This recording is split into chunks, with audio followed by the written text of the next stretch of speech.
window, available to each and every one of us. And yet there are people walking the streets that have no idea of the abundance that is available in the world, in the universe, right here, right now, right under our very nose. If we could just open up our perception a little bit in order to see something greater. I mentioned about the tragedy that's going on in Norway and the pain and the suffering and the heartache that brings with it. And I reach out in a way because there's very little else that I can do other than to reach out from my heart and my soul with loving compassion, knowing that someplace in all of this, there's a greater purpose at hand. There's something greater coming forth. And then as I shifted my attention and I began to look elsewhere, I found this incredible story about this young man, 22 years old, South Korean, who at the age of like 4 or 5 was orphaned, placed into some kind of an institution where he found that he was being abused and mistreated, unloved. And so he moved out into the streets of Seoul, Korea. Now, I spent 13 months in Seoul, Korea, and it's not a place that I would want to find myself living in the streets.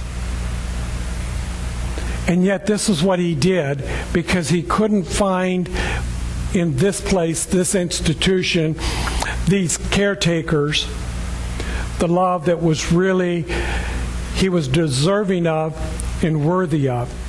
So he went out into the streets.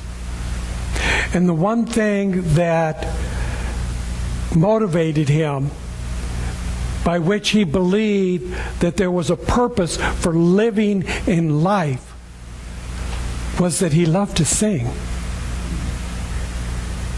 So singing was his answer. Singing was his expression. And wouldn't you know it, South Korea now has a reality show, Korea's Got Talent. Absolutely. And this 20-year-old man steps up off of the street with this extraordinary baritone voice. Self-trained. He has no education. He has no training. And he is like now the #1 vocalist in South Korea. Out of the streets of despair and abuse and abandonment, Spirit found a way to express the joy through the voice of this individual that said that for no other reason or purpose that anyone could imagine in life, he has continued to live in order to sing. And now this is exactly what he's doing, and living in a way that all of us would desire and dream, I think, to live, with all of the comforts and pleasures and good things in life,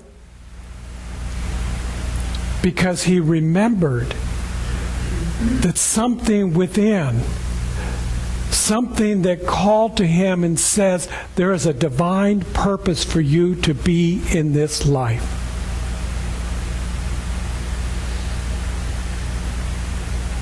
We ought to take more time to get a little quiet, a little bit more still, a little bit more out of ourselves and into the mind of God that is our imagination, that allows us to see the divine purpose in life and stop focusing so much on the projection that we're throwing out there, literally, throwing out there into the world. This is my projection of what I think the way life is. This is my projection of who I think you are. This is my projection of what I want you to do. This is my projection of everybody else. This is we're projecting all of this out there, and then collectively we're looking at all of these projections and we're saying, well, that must be life. That is not the reality of who and what we are. Snap out of it. Move back into the presence of the divine spirit that is you as you, living within the power and the presence of who you are. There's a great story out of the Eastern philosophy, and I love some of the stories that come from Eastern philosophy because they've been doing it so much longer than we have. You know, they really have worked out all of these things, and we're just, you know, I love this country, and I'm so grateful that I am here and not someplace else. But Eastern philosophy has already worked out most of this. Just pay attention.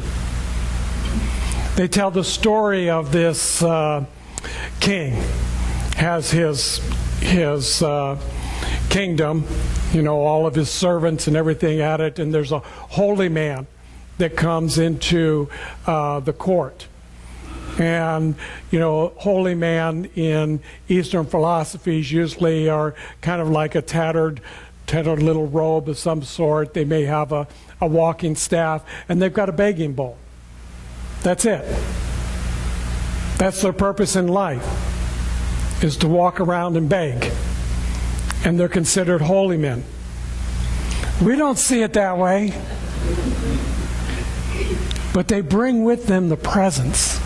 And this king wanted to honor this holy man. He wanted to show him and all of his subjects, you know, what a powerful and great and generous king that he was. And so he began to, you know, dress him in all of the finest robes and jewels and fine food and anything that he could ask for or desire or want. The king was just lavishing upon him.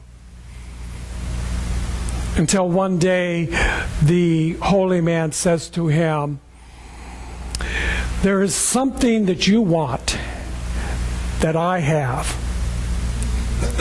He says, I have greater power than you do. And the king is like, oh, not true, can't be. He says, oh, yes. He says, I have a power greater than yours, and if you will but just follow me, I will show you this power. So the king's in for it. He's like, sure, I'm willing to do this, because I've got all of this here ready just anytime I want to come back anyway. So off they go. And they're traveling, and they're going along. First day is kind of nice. Although the king's not too happy about sleeping outside, washing up in the stream. So the second day it gets a little bit more tedious, and the king is like, okay, you know, I'm about done with this. What is this power that you have? And he says, oh, it's just a few more steps. So another day they go, and now they've reached like the border of his kingdom.